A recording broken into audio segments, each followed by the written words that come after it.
मी त्यांना नमस्कार करते. म्हणजे आपण गुड काय इव्हनिंग करतो, ma'am, how are you? Good evening, मी मस्त. तर आपण आता म्हणजे असा बघा, थोडा जरा याचा सायकोलॉजिकल विचार करूया की असं का करत असू आपण. पावसाळी वातावरण असतं, श्रावण महिना आहे, सगळे सणवार सुरू होतील आता. तर आपण असं म्हणतो ना, तिमिरा तुनी तेजाकडे. मग सगळीकडे कुठल्याही देवाची पूजा करताना आपण आधी दिवा लावतो, मग नमस्कार करतो. तर दिव्याच्या अमावस्येला सगळ्या दिव्यांचीच पूजा करायची आणि मग तो दिवा लावायचा नंतर प्रत्येक सणाला, बरोबर ना. आता नागपंचमी येईल, आणखीन भरपूर सगळे सण येतील. पूर्ण श्रावण महिना सणांनीच भरलेला असतो. छोटे छोटे श्रावणी शुक्रवार, श्रावणी सोमवार, रोजची एक कथा असते, एक गोष्ट असते, हो ना. तुमच्यापैकी किती लोकांच्या घरी त्या कहाण्या वाचतात? माझी आई लहानपणी वाचायची, आम्ही जाऊन बसायचो त्या गोष्टी ऐकायला. रोज त्या गोष्टी ऐकायला वाटायची. आज मी वाचली मॅम. कोणती कहाणी? सांगते सांगते सांगते. थोडस वेगळं बोलतोय आपण, पण करंट टॉपिक आहे ना सध्या, श्रावण सुरू होतोय म्हणून मुद्दाम सांगते. असं छोटस सांगते. एक एक छोटं पुस्तकच येतं, श्रावणातल्या कहाण्यांचं पुस्तक. छोटस पुस्तक असतं, सचित्र कहाण्या असं नाव आहे त्याचं. तर त्या कहाणीचं छोटं चित्र असं मध्ये मध्ये चित्र असायचं. आणि सोमवारच्या 3-4 कहाण्या, मंगळवारच्या 3-4 कहाण्या, बुधवारच्या कहाण्या, शनिवारच्या कहाण्या, प्रत्येक वाराची कहाणी, 3-3, 4-4 कहाण्या. मग मंगळागौरीची कहाणी, शिळी सप्तमीची कहाणी, असं प्रत्येक गोष्ट तुम्ही जी म्हणाल त्याची त्याच्यामध्ये कहाणी म्हणजे गोष्ट आहे. मग माझी आई काय करायची, रोज सकाळी पूजा वगैरे झाली ना की ते पुस्तक घेऊन वाचायची. मग आम्ही लहान होतो, मग आम्ही जाऊन बसायचो, आई आजची गोष्ट काय आहे? आणि मग खूप मज्जा वाटायची त्या गोष्टी ऐकायला. साध्या साध्या छान छान गोष्टी होत्या. म्हणजे आपण आपल्या आजूबाजूला प्रत्येक ठिकाणी देवाला बघावं आणि मनापासून श्रद्धा ठेवावी, हा सगळ्याचा मतितार्थ तोच होता. पण असं आमच्या लहानपणी व्हायचं आणि सगळे सण असे एकदम असे मस्त खरे खरे सेलिब्रेट व्हायचे. आमच्याकडे तर घरी ते आवळा षष्टी, आवळा सप्तमी काहीतरी असायचं, मला लक्षात नाही आता. पण आमच्या घरात मोठं आवळ्याचं झाड होतं. मग तिथे सगळं जेवण घेऊन जायचं, त्या आवळ्याच्या झाडाखाली बसून जेवायचं. एक शिळी सप्तमी होती, मग काल केलेला सगळा स्वयंपाक, शिळा स्वयंपाक आज खायचा. असे वेगवेगळे सण असायचे. पण सगळं घरात खूप लोक असायची, आजी आजोबा, म्हणजे तेव्हा माझी आजी होती ना. मग आजी असली की या गोष्टी एकदम छान रीती भातीपूर्वक. आणि माझ्या लहानपणी माझी पणजी पण होती, मग पणजी आजीला सांगायची, आजी आईला सांगायची आणि आम्ही जायचो मजा मजा करत सगळ्या. सो अशा सगळ्या गोष्टी श्रावणामध्ये खूप स्पेशल. आणि श्रावणानंतर तर मग भाद्रपद, मग गणपती बाप्पा येतो. आणि मला लहानपणी गणपती खूप जास्त आवडायचा, कारण तो आला की मोदक मिळतो ना. तर म्हणून मला तो तेव्हा जास्त आवडायचा. पण नंतर मला कळलं की तो आपला चांगला मित्र आहे, कारण तो खूप चांगला आपलाच देव आहे ना. तो छोट्या मुलांचा देव आहे तो.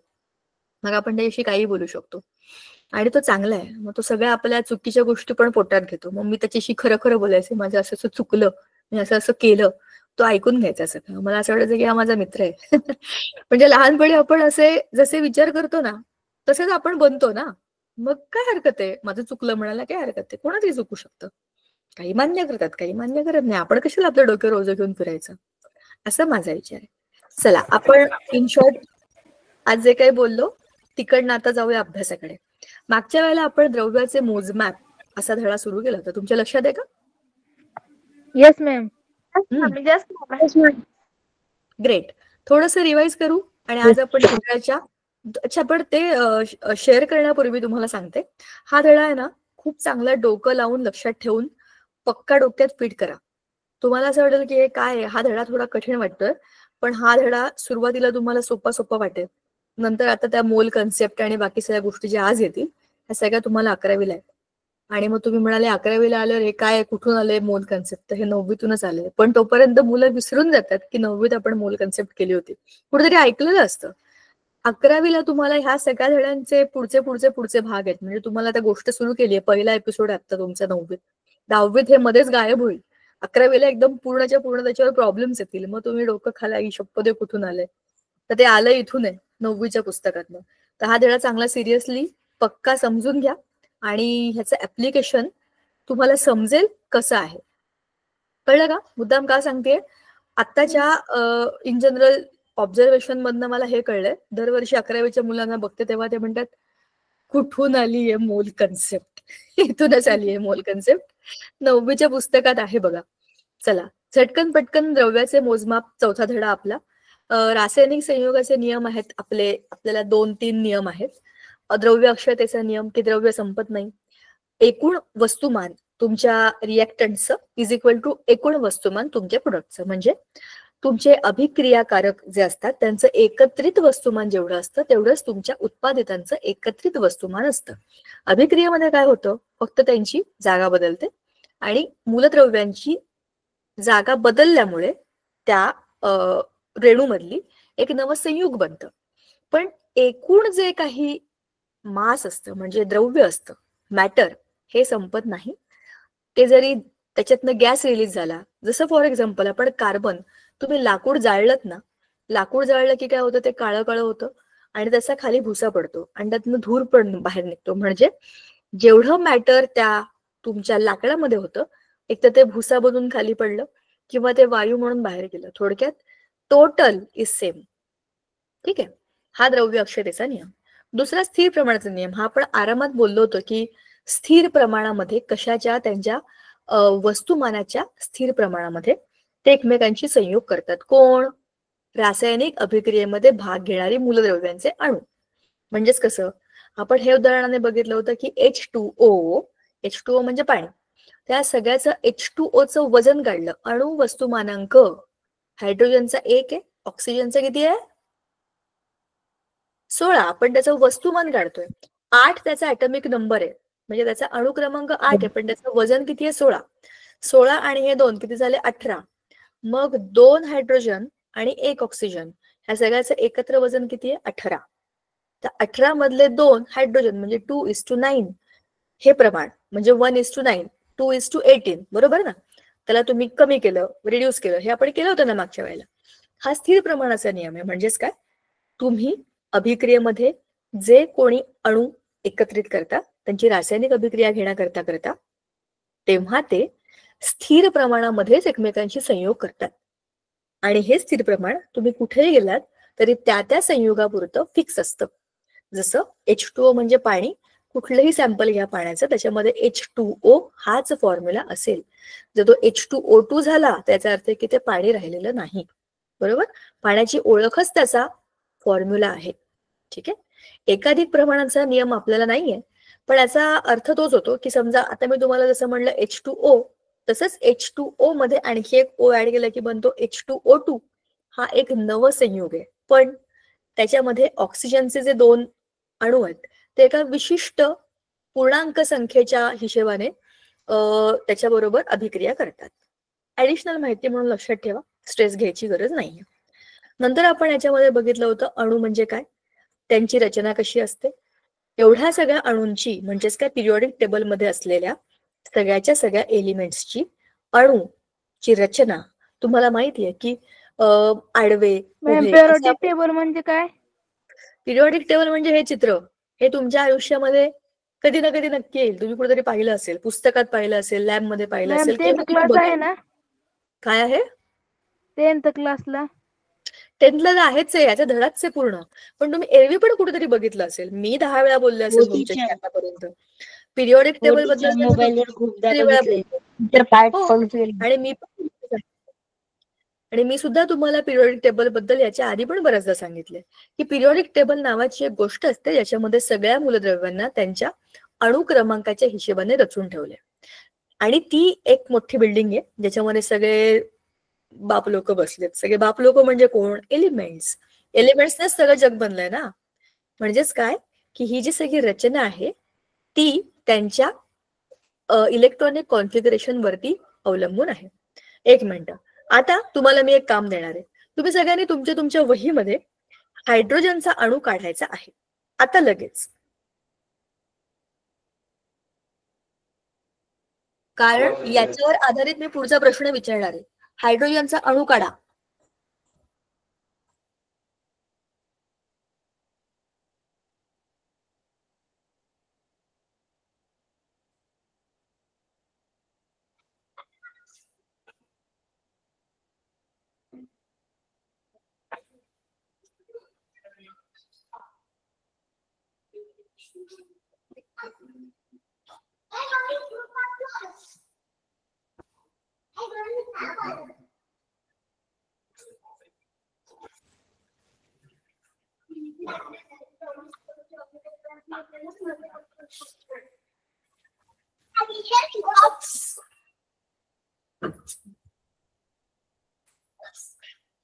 ओके, झालं का तुमचा हायड्रोजनचा अणू काढून झाला आहे का? किती लोकांचा झालाय जरा दाखवा तुमची वही मला बघूया. किती लोकांचे हायड्रोजनचे अणू कसे दिसत आहेत ते. अजून चाललंय वाटतं तुमची चित्रकला. टीचर आवाज नाही आला, प्रश्न डबल सांगा ना. अरे मी म्हटलं होतं हायड्रोजनच्या अणूचं चित्र काढा तुमच्या वहीमध्ये, बघू तरी तुमच्या किती लक्षात आहे अणूची रचना. त्याच्यावरच तर सगळं पुढचं बोलायचंय. हायड्रोजनचा अणू काढा सांगितलं होतं. काढला? कोणी कोणी काढलाय सांगा. मी काढलाय. मग काढा ना, दाखवा ना मला ते. कॅमेरा ऑन करून दाखवा ना.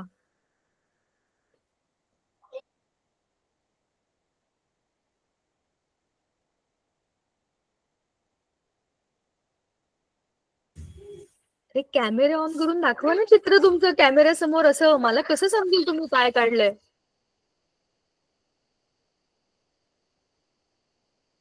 ओके, एक वर्तुळ आहे त्याच्यामध्ये एच काढलाय आणि एक इलेक्ट्रॉन काढलाय. बरं, विजय चित्र पाहिलं मी. अजून हे कुणाचं काय तेजस पगारे. मला नीट दिसत नाहीये बाळा, फक्त वही दिसते पण चित्र नाही दिसत आहे.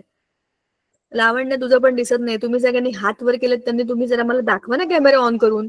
अंतर्ज्ञानी नाही, आपोआप तुमच्या वहीतलं मला कळेल. ओके, कार्तिक मध्ये काय काढलंय? एच काढलंय आणि बाजूला एक इलेक्ट्रॉन.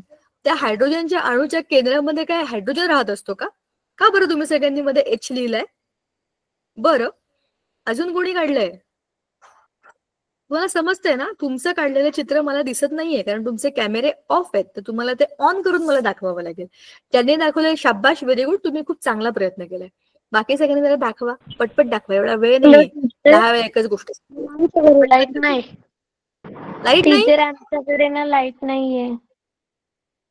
आव, पण तुम्ही चित्र काढलंय का ते? बाकी एवढ्या सगळ्या मुलांनी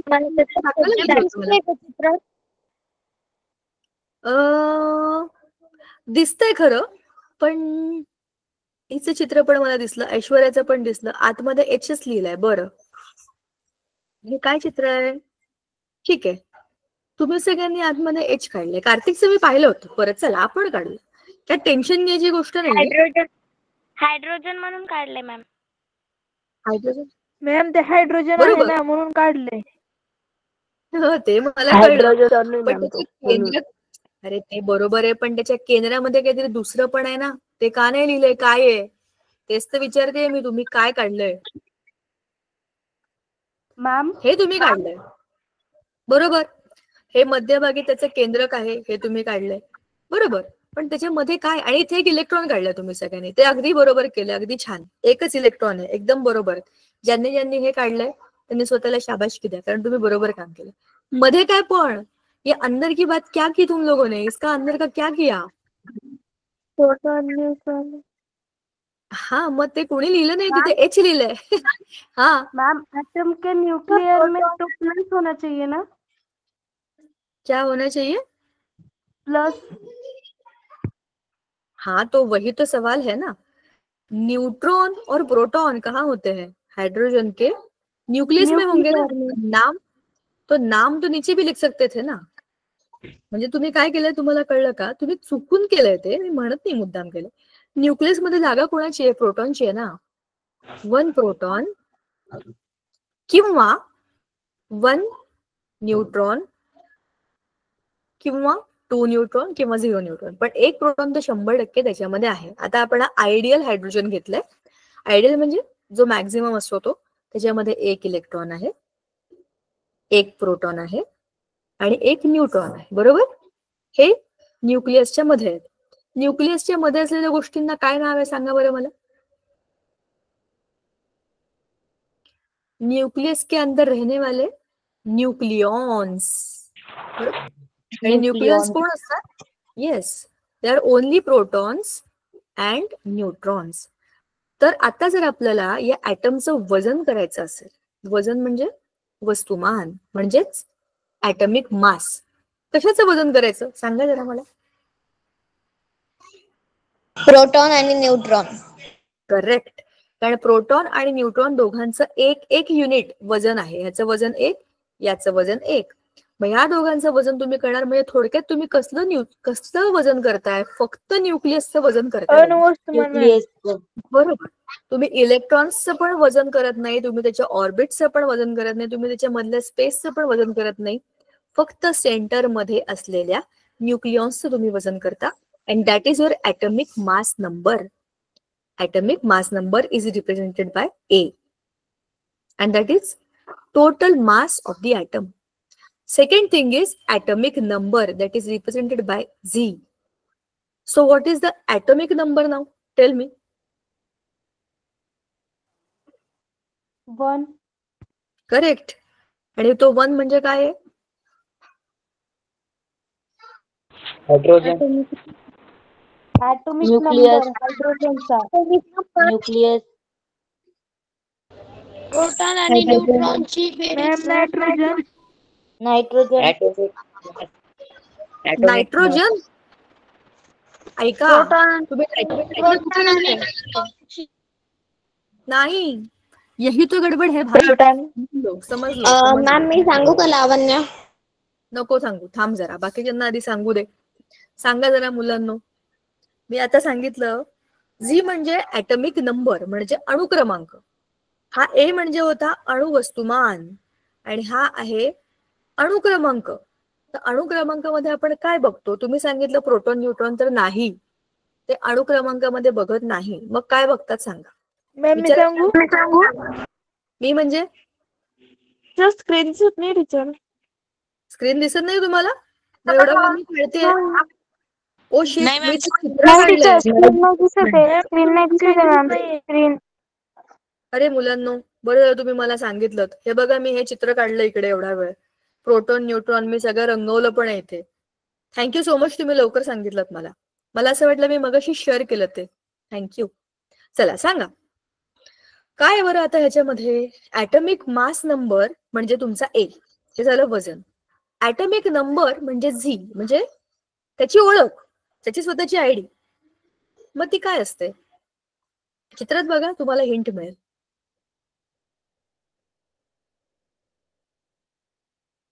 आणि आता मी कोणाच तरी नाव घेईन. काय नाव? मनोज, भावेश. तुला सांगायचंय का भावेश ह्याचं उत्तर काय? झी मध्ये आपण काय मोजतो? याचं नाही माहिती टीचर मला. मग विचार करून बघ ना, मी समोर लिहिलंय उत्तर. टेन्शन घेण्यासारखं काय? उत्तर ऑलरेडी लिहिलंय तिकडे. मॅम अणुअंक. अणुअंकच, पण त्याच्यामध्ये मोजतो काय हा प्रश्न आहे. अणुअंक म्हणजे झी. Ma'am screen proton. Proton. Proton. Proton.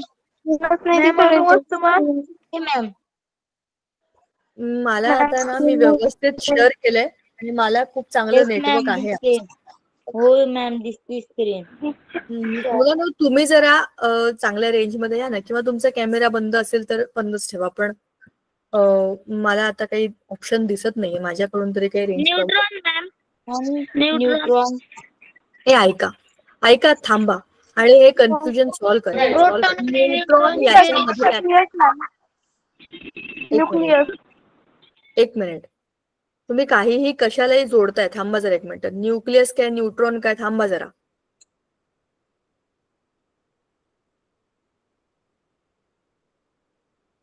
ऐका, तुम्हाला मी विचारते आहे की तुमचा ॲटॉमिक मास मध्ये प्रोटॉन आणि न्यूट्रॉन येतं. ॲटॉमिक नंबर मध्ये प्रोटॉन किंवा इलेक्ट्रॉन येतो, त्याच्यामध्ये न्यूट्रॉन येत नाही. न्यूट्रॉनला फुली मारायची, कारण याच्यामध्ये वजनाचा काही संबंध नाही, याच्यामध्ये चार्जचा संबंध आहे. चार्ज पार्टिकल दोनच असतात एखाद्या ॲटम मध्ये, एक तर इलेक्ट्रॉन आणि एक तर proton. Protons are positive, electrons are negative. आणि तेच असतात जे त्या ॲटमला डिसाइड करतात की तो काय. तुमच्या गळ्यामध्ये तुमच्या नावाचं आय कार्ड असतं, ती तुमची ओळख असते. तसंच प्रत्येक ॲटम मध्ये त्याचा जो आय कार्ड आहे तो त्याचा ॲटॉमिक नंबर आहे, म्हणजेच त्याचा अणुक्रमांक आहे. आणि तो त्याच्या इलेक्ट्रॉन वरती ठरतो किंवा प्रोटॉन वरती ठरतो. आता सगळ्यात सोपं लक्षात ठेवायचं असेल तर इलेक्ट्रॉनच लक्षात ठेवा, कारण जितके इलेक्ट्रॉन तितके प्रोटॉन. ठीक आहे, समजलं? हा प्रश्न समजला? प्रश्नाचं उत्तर कळलं? आता याच्यात कन्फ्युज व्हायचं नाहीये. कळलं का? समजलं? आपल्याला ऍटमचं वजन काढायचं असेल तर न्यूक्लियसचं वजन काढायचं. न्यूक्लियसमध्ये न्यूट्रॉन प्रोटॉन असतात. पण जर आपल्याला अणुक्रमांक काढायचा असेल, जी त्या ऍटमची ओळख आहे, त्या एलिमेंटची ओळख आहे, ते त्याचा ऍटॉमिक नंबर आहे. आणि atomic number is number of electrons. आणि जेवढे इलेक्ट्रॉन तेवढेच प्रोटॉन्स, म्हणून तर ऍटम इलेक्ट्रिकली न्यूट्रल असतो ना. तो पॉझिटिव्ह किंवा निगेटिव्ह चार्ज नसतो. तुम्ही इलेक्ट्रॉनचा नंबर ठरवा किंवा प्रोटॉनचा नंबर ठरवा, तो नेहमी एकच असेल, त्याच्यामध्ये काही चेंज होणार नाही. That will be the same number. ठीक आहे. ही होती ऍटॉमिक नंबर आणि ऍटॉमिक मास नंबरची कन्सेप्ट, जी आपण ऑलरेडी केलेली होती. पण मला माहिती आहे याच्यामध्ये मुलं म्हातारे होईपर्यंत कन्फ्युज असतात, म्हणून मी पुन्हा घेतली. आता आपण अणूचा आकार, अणु वस्तुमान या दोन्ही गोष्टी बघितल्या. आता आपण व्हॅलेन्सी म्हणजे संयुजा ह्याच्या बाबतीत पण मागच्या वेळेला बोललो होतो की क्लोरीनच्या आउटर मोस्ट शेलमध्ये म्हणजे बाह्यतम कक्षेमध्ये 7 इलेक्ट्रॉन आहेत. तर त्याची व्हॅलेन्सी 7 असते का 1 असते? ह्याचं उत्तर तुम्हीच सांगितलं होतं की 1 असते. बरोबर ना? अष्टक पूर्ण होण्याकरता एकाची गरज आहे, म्हणजे त्याची संयुजा किती आहे? 1 आहे. तसं सोडियम मध्ये 1 इलेक्ट्रॉन जास्त आहे, तर तो 1 देऊन टाकतो आणि त्याची संयुजा पण 1च असते. म्हणजे sodium has valency of 1 and chlorine also has valency of just 1 because sodium gives electron, chlorine takes electron. Sodium gives 1 electron only and chlorine accepts 1 electron only.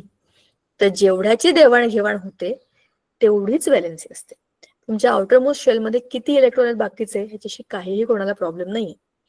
How many electrons are needed to complete the octet will decide the valency of that particular atom and that element. ठीक आहे, हे कळलं? Why this valency is important. आता का महत्वाची आहे? महत्वाची आहे व्हॅलेन्सी कळली की you can tell what is the chemical reaction possible. Sodium 1 electron देत असेल तर that will be an positively charged atom. तो आता पॉझिटिव्हली चार्ज ॲटम होईल म्हणजे तो पॉझिटिव्ह आयन होईल, म्हणजे तो होईल कॅटायन. क्लोरीनने 1 इलेक्ट्रॉन घेतला म्हणजे तो काय होईल? इलेक्ट्रोनिगेटिव्ह होईल आणि होईल एक एनायन. तर कॅटायन एनायन हे जेव्हा बनतात तेव्हा आपण सांगू शकतो की हे कशा प्रकारची रिएक्शन करू शकतात, काय करू शकतात, हे कोणाबरोबर रिएक्ट होऊ शकतात. सोपं होतं ना आपलं काम, म्हणून आपल्याला व्हॅलेन्सी माहिती असणं चांगलं असतं.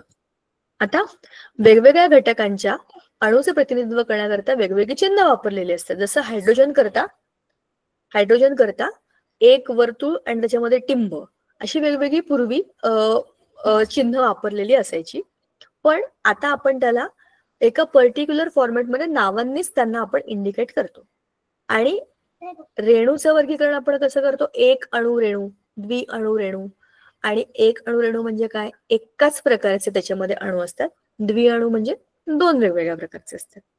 H2O2 सेमच ऍटम आहेत आणि 2 आहेत त्याच्यामध्ये, म्हणजे तो molecule has 2 atoms of the same element.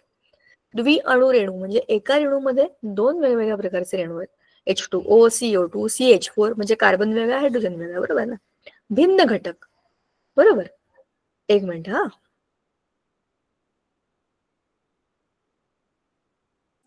Yes, ma'am.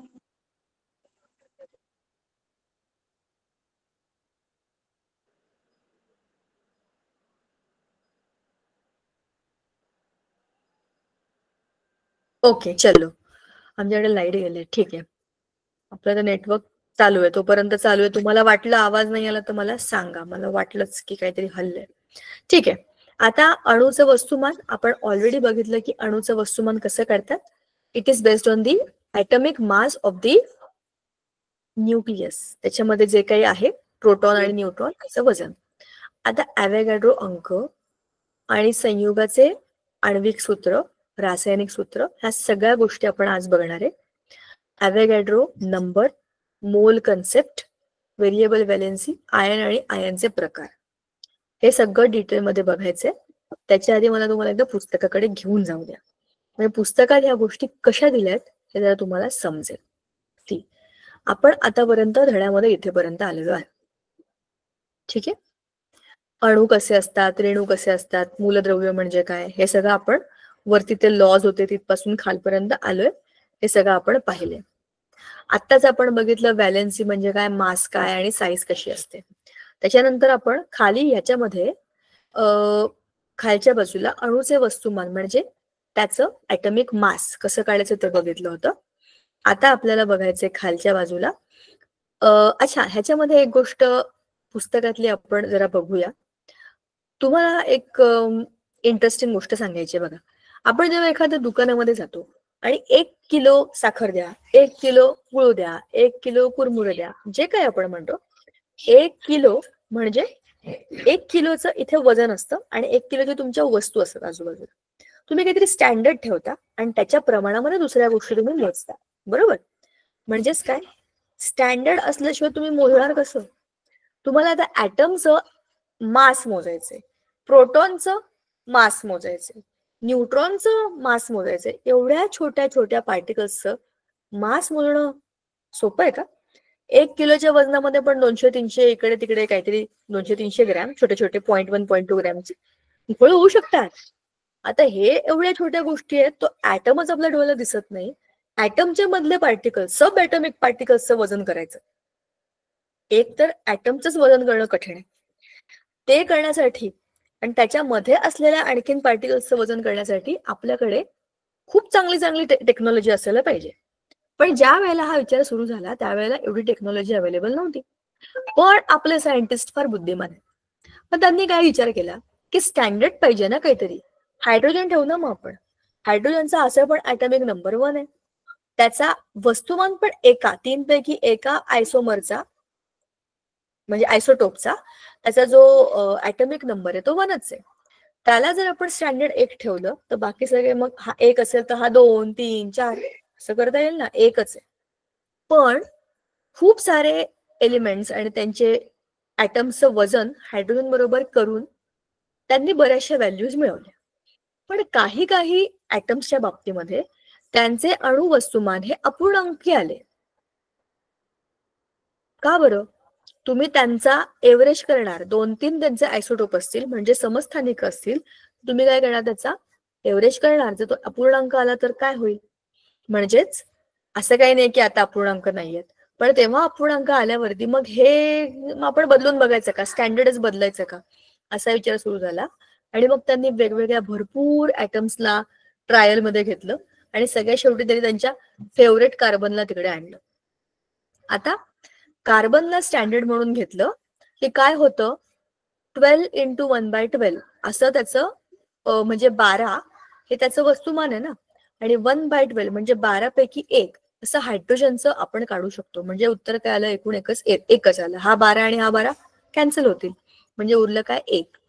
अशा पद्धतीने तुम्ही कुठल्याही ऍटमचं जेव्हा वस्तुमान काढता तर तुम्ही त्याला आता कार्बन घेतलाय आणि त्याच्या अपेक्षेने म्हणजे त्याच्या सापेक्ष त्याच्या कंपॅरिझन मध्ये वस्तुमान काढताय.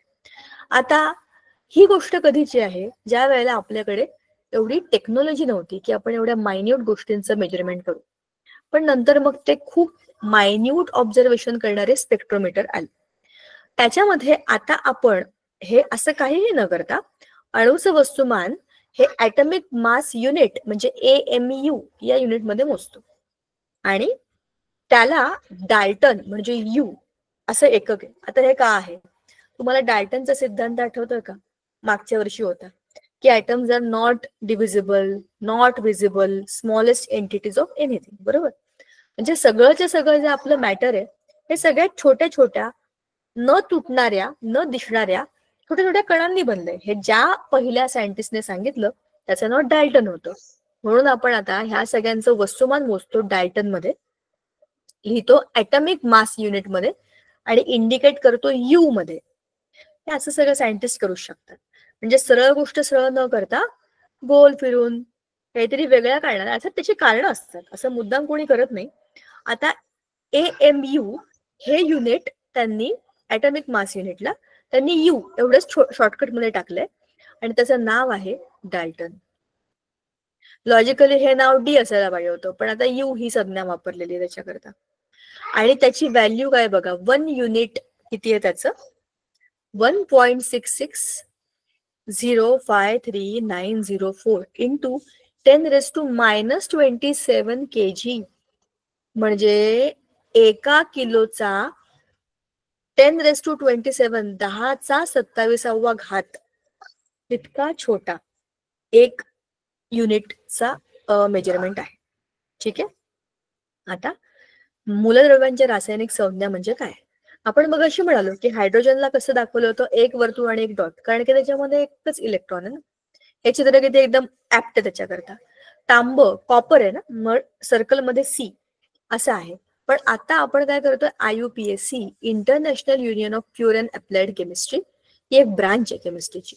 हे काय करतात, अप्लाइड केमिस्ट्री आणि प्युअर केमिस्ट्री, म्हणजे त्याच्यामध्ये आपण काहीतरी रिसर्चेस करतो किंवा काही शोध लावतो आणि त्याला नावं देतो, तर ते IUPAC नॉमेनक्लेचर हे असतं. का बरं सांगा? समजा मी इथे भारतामध्ये पुण्यामध्ये बसून एखाद्या कुठल्या तरी लॅबमध्ये रिसर्च करते आणि मी स्वतःचा एक मॉलिक्यूल बनवला आणि तुम्ही तुमच्या इकडे तुमच्या लॅबमध्ये तुमच्या सरांबरोबर शाळेतल्या किंवा कोणत्या तरी प्रोजेक्टमध्ये मदत करून तोच मॉलिक्यूल बनवला. मी काय करेन, मी त्याला नाव देईन पुण्याच्या भाषेमध्ये अ नाव देईल किंवा ए नाव दिलं. तुम्ही त्याला तुमच्या सोयीप्रमाणे तुमच्या डोक्यामध्ये जे चाललं होतं रिसर्चच्या तुम्ही त्याला बी नाव दिलं. आता मी सांगेन हा ए मी शोधून काढलाय, तुम्ही सांगाल हा बी आम्ही शोधून काढलाय. थोड्याफार फरकाने कोणाचं तरी आधी झालं असेल, एक तर तुमचं किंवा माझं. पहिलं कोणाचं आहे, नाव ए आहे का बी आहे, ह्या सगळ्या कन्फ्युजन मध्ये सगळं जग असेल. आता आपण दोघा जणांचंच एक्झाम्पल घेतलं. तिकडे दिल्लीला बसलेल्या माणसाने पण शोधलं तर त्याचं नाव सी ठेवेल आणि अमेरिकेतल्या माणसाने शोधलं तर त्याचं नाव काहीतरी भलतंच ठेवेल. नक्की तो पदार्थ आहे काय कोणालाच कळणार नाही. म्हणून इंटरनॅशनल युनियन आहे ती, जगातल्या सगळ्या देशांनी मिळून एकत्र येऊन ही ब्रांच आणि हे सगळं ठरवलंय की हे असंच करायचं. आम्ही जे काही शोधलंय ते आम्ही इथेच पब्लिश करणार, तुम्ही जे काही शोधलं ते तुम्ही तिथे. मग ज्याने आधी शोधलंय त्याचा त्याच्यावर क्लेम असतो. तुमचा आधी रिसर्च तिथे गेला माझ्या, तर अर्थातच तुम्ही जे सांगाल ते त्याच्याप्रमाणे होईल, पण नाव सगळ्या जगाला मान्य राहील अशाच रूलमध्ये ठेवायचं. ते रूल पण सगळ्या जगाने मान्य केलेले, तसंच नाव ते ठेवलं जातं. कळलं का हे सगळं काय चाललंय? आता ही जी सध्याची पद्धती आहे ही बर्झिलियसने शोधलेल्या पद्धतीवरती आधारित आहे. म्हणजे आपण काही काही नावं जे वापरतो, अल्कोहोल आहे, अमुक आहे, धमुक आहे, आपण ज्या जनरल संज्ञा वापरतो त्या आपल्या आपल्या इथल्या लोकल असतात. पण आपण सगळ्या जगामध्ये जे काही वापरतो ते IUPAC च्या हिशोबाने वापरतो. ठीक आहे. आता समजा मी हायड्रोजन लिहिलं तर मी H लिहिते, H. हे कोणाच्या पद्धतीवरती आहे? या बर्झिलियसने सांगितलेल्या पद्धतीवर. त्याने काय सांगितलं, नावातील पहिलं अक्षर किंवा पहिलं आणि दुसरं किंवा इतर विशिष्ट अक्षर. आता पहिला जर हायड्रोजन आहे, दुसरा आहे हेलियम. हेलियमची सुरुवात पण H नेच होते. मग आता मी काय लिहू, H आणि H कसं करणार? मग HE मी लिहिला, कारण हेलियमचं दुसरं अक्षर E आहे. कळलं का? सांगायचा मुद्दा, नावं कशी पडली आहेत त्यांची की त्यांच्या ओळखीमुळे हायड्रोजनचा Hच आहे, हेलियमचा आता H तर गेला हायड्रोजनकडे, मग उरला काय, हायड्रोजनला E लावायचं म्हणजे हेलियम करायचं. अशी नावं ठेवली गेली. आता मूलद्रव्यांचे आणि संयुगांचे रेणू, molecules of elements and compounds, ह्याच्यामध्ये आपण मगाशी जे PPT मध्ये बघितलं तेच आहे. एक अणू, द्विअणू म्हणजे द्विअणू रेणू किंवा एक अणू किंवा बहुअणू. म्हणजेच काय आहे की तुमच्या हेलियम, निऑन हे सगळे जे राजवायू आहेत ना, यांचा एकच अणू त्याचा रेणू असतो. काही वेळा मूलद्रव्यांचे 2 किंवा अधिक अणूंच्या संयोगातून त्याचे रेणू बनतात. फॉर एक्झाम्पल H2O, CO2 ह्याच्यात काय एकाहून जास्त आहेत ना, मग ते बहुअणू रेणू आहेत. बरोबर. आणि स्वतःचे जुळे भाऊ एकत्र हात धरून जेव्हा फिरतात, H2, O2, N2, Cl2, हे काय आहेत, same atom paired with the covalent bond, म्हणजे ते काय द्विअणू रेणू आहेत. समजलं? म्हणजे अशी आपण त्यांची रचना समजून घेऊ शकतो. आणि जेव्हा ह्या मूलद्रव्यांचे अणू एकमेकांशी संयोग करतात तेव्हा ते काय करतात, संयुगाचे रेणू होतात. बरोबर. नारी मूलद्रव्यांचे अणू असतात, मग नंतर संयुगांचे अणू म्हणजे रेणू बनतात आणि मग काय होतात, रासायनिक अभिक्रियांमध्ये त्यांच्या प्रॉपर्टीज बदलतात. बरोबर. आता रेणू वस्तुमान आणि मोलची संकल्पना खूप खूप महत्वाची गोष्ट आहे मुलांनो, अजिबात ह्याच्यामध्ये कन्फ्युजन ठेवू नका. रेणू वस्तुमान म्हणजे त्या रेणूमध्ये असलेल्या प्रत्येक अणूचं वस्तुमानाची बेरीज. उदाहरणार्थ आपण घेऊया कार्बन डायऑक्साईड. आता ह्याच्यामध्ये कार्बनचं वजन किती आणि दोन्ही ऑक्सिजनचं वजन किती, ह्याचं टोटल वजन जे असेल ते त्याचं असेल मॉलिक्युलर मास, म्हणजेच त्याचं रेणू वस्तुमान. रेणूच आहे ना हा. रेणू म्हणजे काय? दोन भिन्न अणू एकत्र आलेत इकडे आणि हा एक संयुगाचा रेणू आहे. तर दोनही जे आहेत त्यातले पार्टिसिपंट्स, एक कार्बन आणि एक ऑक्सिजन, दोघांचे जे काही वजन आहे त्यांची बेरीज केली की तुमचं रेणू वस्तुमान होतं. कळलं का? समजलं? सोपं आहे, ह्यात काही कठीण नाही. H2O उदाहरण घेतलंय जे आपण मग अशी ओरली बोललो तेच आहे. हायड्रोजनचं 1, ऑक्सिजनचं 16. पण 2 आहेत अणू. कसले? हायड्रोजनचे म्हणाले 2 आणि हा 1 आहे. मग यांचं मल्टिप्लिकेशन 2 × 1 2, 16 × 1 16, टोटल इज 2 + 16 18. म्हणजे एका H2O मॉलिक्युलचं रेणू वस्तुमान आहे 18. इथपर्यंत कळलं? आता तुम्ही ही खालची सगळी काढू शकता, त्याचं ऍडिशन करायला जायचं. आता मोल concept. Mole is very important concept. बघा, तुम्हाला प्रश्न असा विचारते मी, 1 किलो बटाटे आणि 1 किलो कुरमुरे किंवा 1 किलो गहू आणि 1 किलो तांदूळ एकाच वजन काट्यावरती समजा मी तोलून आणले, तर मला सांगा की त्याच्यामध्ये सारखेच दाणे असतील का? No ma'am. मग आता त्याच्यामध्ये दाणे किती हे कसं शोधायचं? हो म्हणजे मॅम. नो ना. पण आता हा प्रश्न आहे मोठ्या आपल्या डोळ्यानं दिसणाऱ्या गोष्टींच्या बाबतीत. पण न दिसणाऱ्या छोट्या छोट्या कणांच्या बाबतीमध्ये जर आपण विचार केला तर हे कसं शोधायचं? म्हणजेच एका व्हॉल्यूम ग्रॅम मध्ये वस्तुमान मोजायचं ना. तेच, म्हणजेच त्याचं मोल किती हे मोजायचं. आता हे जरा नीट समजून घ्या. मी याला सरळ इथे अंडरलाईन करणार आहे. मूलद्रव्ये किंवा संयुगे जेव्हा रासायनिक अभिक्रियांमध्ये भाग घेतात तेव्हा त्यांच्या अणू आणि रेणूंमध्ये अभिक्रिया होत असते, ते तर आपल्याला माहितीये. त्यामुळे त्यांच्या अणू रेणूंची संख्या माहिती असावी लागते, हे पण आपल्याला माहितीये. मात्र रासायनिक अभिक्रिया करताना अणू आणि रेणू मोजण्यापेक्षा हाताळता येतील अशा राशी मोजून घेणे सोयीचे असते. म्हणजेच आपण मोल म्हणजे एका मोल मध्ये किती आहे हे आपण चेक करतो त्याच्यामध्ये. जसं एक व्हॉल्यूम, व्हॉल्यूम ही कन्सेप्ट चांगली आहे. एक व्हॉल्यूम पाण्याची बाटली, 1 लिटर, 1 लिटर हे समजा मेजरमेंट असेल तर 1 लिटर स्प्राईट घ्या, 1 लिटर कोको कोला घ्या, 1 लिटर पाणी घ्या किंवा 1 लिटर पेट्रोल घ्या. 1 लिटर हे माझं मोजमापाचं सोपं साधन आहे ना. मला त्याच्यामधले कण अणू बिणू हे सगळं मोजत बसायची गरज नाहीये, कारण की ते काय आहे, एक स्टँडर्ड आहे. आता मोल ही पदार्थांची अशी राशी आहे की जिचं ग्रॅम मधलं वस्तुमान त्या पदार्थाच्या रेणू वस्तुमानाच्या डाल्टन मधल्या वस्तुमाना एवढंच असतं, मूल्य एवढं असतं. जसं ऑक्सिजनचे रेणू वस्तुमान 32 आहे, तर 32 ग्रॅम म्हणजे ऑक्सिजन मध्ये 1 मोल ऑक्सिजन आहे. त्याच्या रेणूचं वस्तुमान किती? 32. मग आता हायड्रोजनचे किती होतं? 18. आपण आत्ताच काढलं 18 वरती, बरोबर नाही? बघा इथे काढलंय, कॅल्क्युलेट केले 18, आत्ताच काढलं ना आपण. आता मोल मध्ये काय सांगितलंय?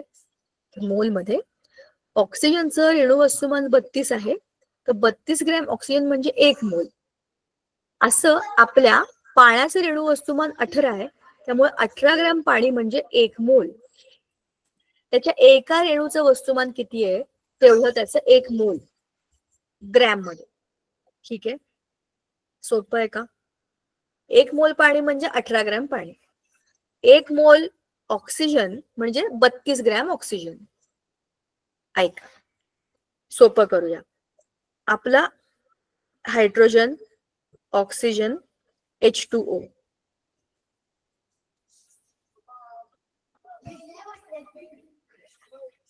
आता हायड्रोजनचा अणू त्याचं वजन आहे 1, ऑक्सिजनचा आहे 16 आणि H2O अणु वस्तुमान आहे आपलं 18, बरोबर की नाही? हे आपण ऑलरेडी वरती काढलेलं आहे. एका हायड्रोजनचं 1 आहे म्हणजे H2O मध्ये ते 18 झाले, बरोबर की नाही? आता आपल्याला विचारलंय ऑक्सिजनचं रेणू वस्तुमान 32 का बरं? बघा, याच्यामध्ये ऑक्सिजन 1 आहे पण O2 हा जो गॅस आहे, आता ही होती केस नंबर 1,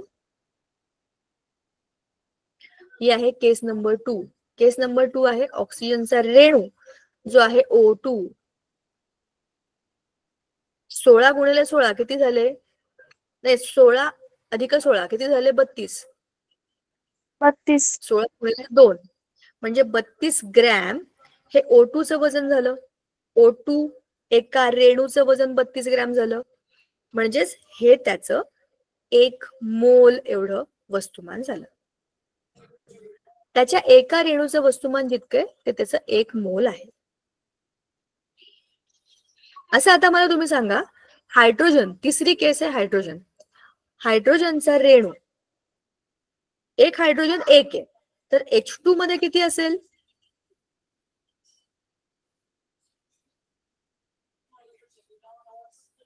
2 ग्रॅम. 2 ग्रॅम म्हणजे हायड्रोजनचा 1 मोल. कळलं का? जेवढं त्याचं रेणू वस्तुमान आहे त्यालाच मी काय म्हणते, डायरेक्ट 1 मोल. झालं ना? सोपं आहे ना? आणि त्याचा दिलेला फॉर्म्युला बघा, संयुगाचा 1 मोल म्हणजे संयुगाचे रेणू वस्तुमान एवढं मूल्य. आता पाण्याचा 18 आहे, तर पाण्याचा काय असेल? 18 ग्रॅम इज इक्वल टू 1 मोल. पदार्थांच्या मोलची संख्या कशी काढतो आपण? पदार्थांच्या ग्रॅम मधलं वस्तुमान भागिले पदार्थांचे रेणू वस्तुमान. हा फॉर्म्युला आहे, हा फक्त बघा. ह्याचं ऍप्लिकेशन आपल्याला 11वी मध्ये आहे. हे सगळं मी म्हटलं तुम्हाला सुरुवात करून दिलेली आहे. आता ॲव्होगॅड्रो अंक. आता हा जो एक वैज्ञानिक होता ॲव्होगॅड्रो, याने त्याच्यावरती अभ्यास केला की एका मोल मध्ये पण किती अणू असतील हे मला माहिती असलं पाहिजे. 1 मोल पाणी, 1 मोल ऑक्सिजन, 1 मोल हायड्रोजन, 1 मोलच आहेत ना, मग त्याच्यामधली संख्या सारखी असायला पाहिजे असं त्याचं म्हणणं होतं. मग काय केलं त्याने शोधून काढलं स्वतःच्या पद्धतीने.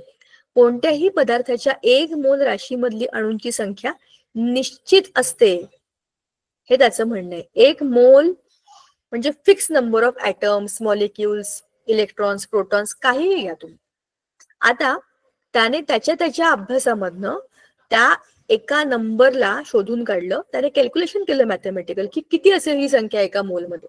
वेगवेगळे फॉर्म्युला घेतले, वेगवेगळ्या एलिमेंट्स वेगवेगळ्या रेणूंचे म्हणजे मॉलिक्युल्सचे फॉर्म्युले घेऊन त्याच्यावर त्याने कॅल्क्युलेशन केलं आणि एक अंक शोधून काढला जो आहे 6.22 × 10⁻23. हा नंबर म्हणतात ॲव्होगॅड्रो नंबर. ठीक आहे. आणि कोणत्याही पदार्थाच्या 1 मोल मध्ये एवढेच कण असतात. मग ते कण कोणते? कोणतेही ऍटम म्हणा, मॉलिक्युल्स म्हणा, इलेक्ट्रॉन्स म्हणा, प्रोटॉन्स म्हणा, काहीही म्हणा, आयन्स म्हणलं तरी चालेल. आता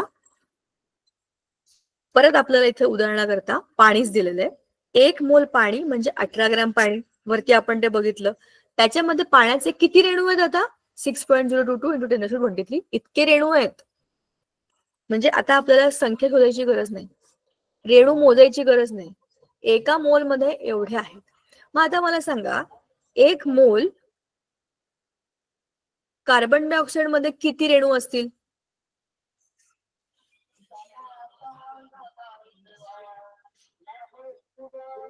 एवढेच.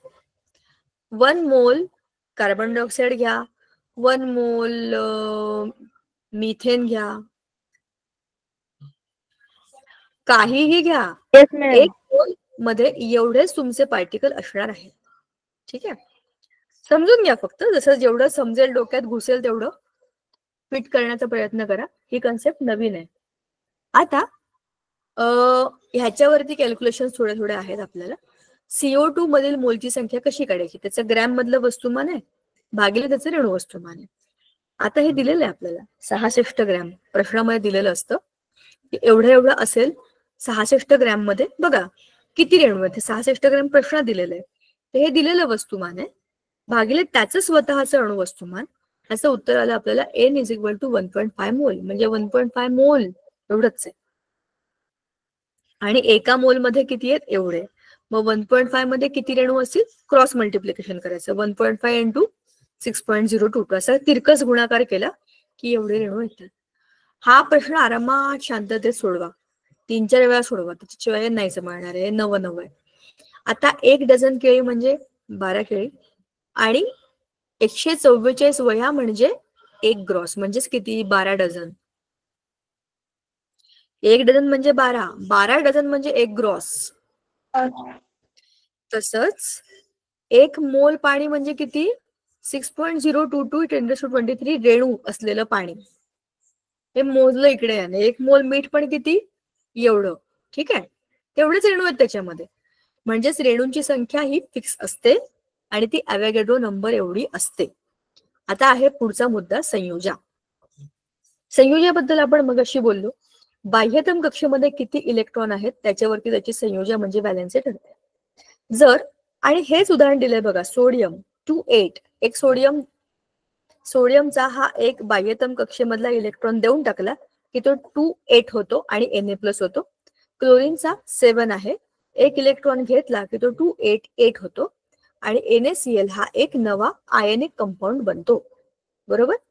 म्हणजे सोडियमची व्हॅलेन्सी आहे 1, क्लोरीनची पण आहे 1च. बरोबर?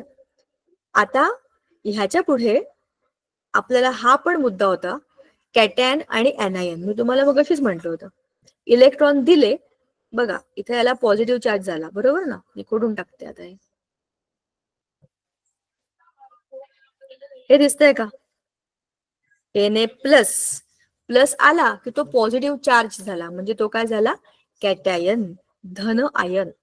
निगेटिव्ह चार्ज म्हणजे काय झाला? ऍनायन, म्हणजे ऋण आयन. म्हणजेच त्याला कॅटॅन आणि ऍनायन असं म्हणतात. ते आता ऍटम नाही आहेत, ते आता आयन झालेले आहेत. ठीक आहे. आयनिक बंध निर्माण होताना मूलद्रव्यांच्या अणू जितके इलेक्ट्रॉन देतो किंवा घेतो ती संख्या म्हणजे त्याची संयोजा असते. बरोबर? आणि ह्याच्यामध्ये आयनिक बॉन्ड मध्ये इलेक्ट्रोस्टॅटिक फोर्स ऑफ अट्रॅक्शन असतो. म्हणजेच ते काय बॉन्ड नाही करत, शेअर नाही करत, ते डायरेक्ट देतात घेतात. बरोबर ना? म्हणजेच त्याच्यामध्ये काय होते? देवाणघेवाण होते आणि बंध तयार होतात. आता ही संख्या नेहमी पूर्णांकातच असते. बोला मॅडम, माझी चार्जिंग संपली का मी लेफ्ट होऊ शकते? हो, असं आता क्लास संपेलच 1-2 मिनिटात. आता परिवर्ती संयोजा म्हणजे काय? टीचर सॉरी, मला लेट झालं होतं क्लासला म्हणून. हा ठीक आहे, काही प्रॉब्लेम नाही. परिवर्ती संयोजा म्हणजे वेगवेगळ्या परिस्थितीमध्ये काही मूलद्रव्यांचे अणू वेगवेगळ्या संख्येने इलेक्ट्रॉन देतात किंवा घेतात. अशा वेळी ती मूलद्रव्य एकापेक्षा जास्त संयोजा दाखवतात. हायड्रोजन बघा, त्याचा अणुअंक 1 आहे, इलेक्ट्रॉन संरूपण 1 आहे आणि संयोजी इलेक्ट्रॉन 1 आहे, संयोजा 1च आहे. 1 इलेक्ट्रॉन देईल किंवा घेईल. हेलियमला काही गरजच नाहीये. लिथियमचे 2-1 आहे, त्याच्यामुळे तो काय करतो? 1 इलेक्ट्रॉन देऊन टाकतो आणि काय होतो? 2, म्हणजे त्याचा ड्युप्लेट कंप्लीट करतो. बेरिलियमची पण अशीच आहे बघा, 2 संयोजा आहे. 2 इलेक्ट्रॉन आतल्या कक्षात, बाहेरचे 2. पण परिवर्ती संयोजामध्ये खाली बघा काय आहे? तांबे म्हणजे कॉपर, ह्याची संयोजा 1 पण आहे, 2 पण आहे. Cu+ आणि Cu2+, ह्याला म्हणतो आपण Cu+ आणि याला म्हणतो क्युप्रिक. तसंच पारा Hg+ पण, Hg+2 पण, हा आहे मर्क्युरस आणि हा आहे मर्क्युरिक. फेरिक म्हणजेच काय? 2 इलेक्ट्रॉन देणे किंवा 3 इलेक्ट्रॉन देणे ही त्या ऍटमची चॉईस आहे. समोर कोण आहे याच्यावरती अवलंबून आहे मी किती देणार किंवा किती घेणार. ही झाली परिवर्ती संयोजा. याच्यानंतर आहे मूलके म्हणजे रॅडिकल्स. रॅडिकल्स म्हणजे कॅटायन्स किंवा ऍनायन्स. ते इंडिपेंडंट ऍटम्स नसतात. आज आपण इकडे थांबूया, कारण आता आपलं डोकं हँग होईल. आपण खूप नव्या गोष्टी आज काय? अटेंडन्स लिंक टाकली नाहीये का? ओवी देशमुख, तुम्ही हात का वर केलाय? संगीता मॅम, इनकी अटेंडेंस लिंक डाली है क्या? अच्छा, संगीता मैम, इनकी अटेंडेंस लिंक डाली है क्या हमने?